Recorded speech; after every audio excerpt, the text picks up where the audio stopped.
আজকে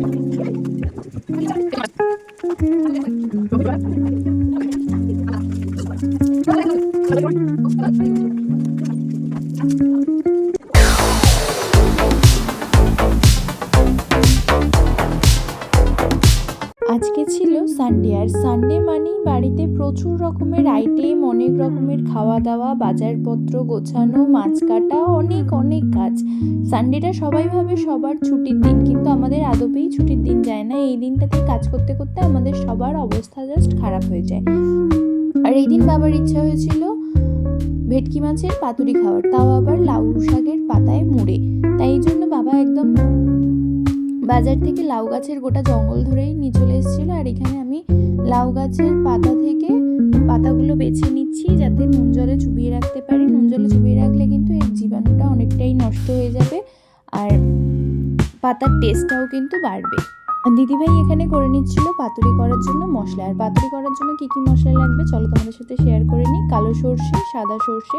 কালো সর্ষে যেই পরিমাণে দেবে সাদা সর্ষেও পরিমাণটা একই থাকবে, একটু কম বেশি রাখতেই পারো। তার সাথে দিয়ে দিচ্ছে 4 চামচ পরিমাণে পোস্ত। তার সাথে অল্প করে নুন দিয়ে এটাকে জলে খানিকক্ষণের জন্য ভিজিয়ে রেখে দিতে হবে। চলো এটা যতক্ষণ ভিজে ততক্ষণ আমরা অন্য দিকটা দেখে আসি। এখানে দেখো মাছের ফিলেগুলো কেটে রেডি করা হয়ে গেছে।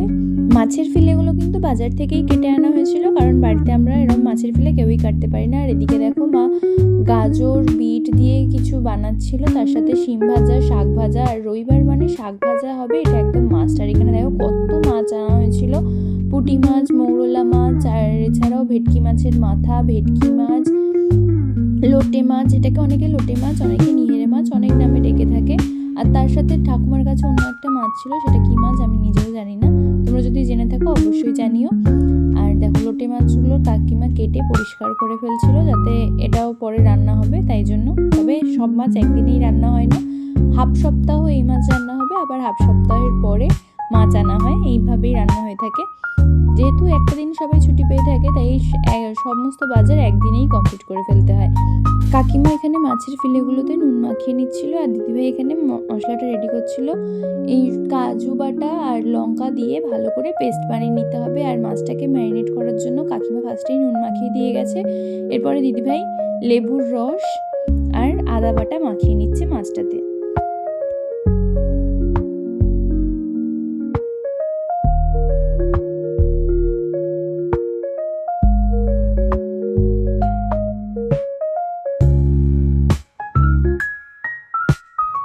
একটুখানি গোলমরিচ গুঁড়ো দিয়ে ভালো করে মাছটা ম্যারিনেট করে বেশ খানিকক্ষণের জন্য রেস্টে রেখে দিতে হবে। মাছ যতক্ষণ রেস্টে থাকবে ততই কিন্তু এর ভিতরে মশলাটা ঢুকবে আর মাছটার টেস্ট আরও বাড়বে। এরপরে আমরা যে মশলাটা রেডি করে নিয়েছিলাম সেটা মাছের মধ্যে দিয়ে দিচ্ছি, দিয়ে ভালো করে মাছটাকে মাখিয়ে নিতে হবে। পাতুরির সব থেকে কঠিন কাজ হচ্ছে মাছগুলোকে পাতার মধ্যে লঙ্কা আর তেল দিয়ে মুড়ে ফেলা। প্রত্যেকটা পাতার মধ্যে একটা করে মাছ দিয়ে তার মধ্যে একটুখানি গ্রেভি দিয়ে তার উপরে একটা করে কাঁচা লঙ্কা আর একটুখানি সামান্য সর্ষের তেল দিয়ে মাছের পাতাগুলোকে বেঁধে ফেলতে হবে। তারপরে মাছগুলোকে আমরা কড়াইতে অনেকটা তেল লাগবে, একদম ডুবো তেল লাগবে না, তা বলে এইরকম বেশ খানিকটা পরিমাণে তেল লাগবে। তার মধ্যে মাছগুলোকে দিয়ে কিন্তু ঢাকনা দিয়ে দিতে হবে, যাতে মাছগুলো ভেতর থেকে ভালোভাবে সেদ্ধ হয়ে যায়। অনেকে মাছগুলোকে জলের উপর দিয়ে ভাপা করে, অনেকে মাছগুলো এরভাবে তেলে ভেজে নিতেও পারো। তবে ভাজাটার টেস্টটাই বেশি ভালো হয়, তাই জন্য আমরা প্রত্যেকবারে মাছটাকে ভেজেই নিই, তাহলে এর টেস্টটা কিন্তু আরও বেশি ভালো হয়।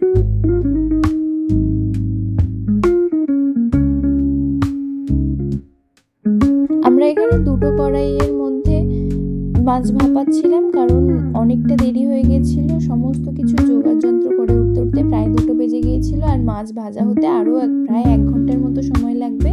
তাই জন্য দুটো কড়াইতে বসিয়ে মাছগুলো ভালোভাবে ভেজে নিচ্ছিলাম। মাছ ভাজার সময় গ্যাসের ফ্লেম কিন্তু অবশ্যই লো রাখতে হবে, নাহলে ওপরের পাতাগুলো পুড়ে যাবে, ভেতরে আর মাছ সেদ্ধ হবে না। আর এমন কোনো ঢাকনা দিতে হবে যেই ঢাকনার মাথায় কোনো ছিদ্র বা নেই, যেখান দিয়ে ধোঁয়াটা বেরিয়ে যেতে পারে। আর এখানে অনেকগুলো পাতুরি অলরেডি ভাজা হয়ে গিয়েছিল। এবার চলো গরম গরম ভাত খাওয়ার পালা। মা শাক রান্না করেছিল, প্রথমেই শাক দিয়ে ভাতটা মেখে খেয়ে নিলাম, তারপরেই নিয়ে নিলাম মাছের মাথা দিয়ে ডাল। তারপরেই নিয়ে নিচ্ছি পাতুরি, যেটার জন্য অনেকক্ষণ ধরে অপেক্ষা করে আছি। পাতুরি একটা সত্যিই খুব পছন্দের জিনিস, যেটা খেতে কিন্তু গরম ভাত দিয়ে অসাধারণ লাগে। দেখো পাতুরিটা এত গরম আমি খুলতে পারছিলাম না, আর এতটাই সুতো জড়িয়ে দিয়েছিল বাবা যে আমি খুলতেই পারছিলাম না। পাতুরি শুধু ঘুরেই যাচ্ছিল। দেখো পাতুরির ভেতরের মাছটা আর এই পাতাটা দিয়ে ভাতটা মাখিয়ে খেতে জাস্ট অসাধারণ লাগে। তোমাদের কাদের এই লাউয়ের পাতাটা দিয়েই শুধু ভাত খেতে ভালো লাগে সেটা কিন্তু অবশ্যই কমেন্ট বক্সে জানিও। আর মাছটা দেখো ভেতর থেকে কত সুন্দর সেদ্ধ হয়েছে। অবশ্যই রেসিপিটা তোমরাও ট্রাই করো, আর ভিডিওটা কেমন লাগলো কমেন্ট বক্সে জানিয়ে যেও। টাটা বন্ধুরা।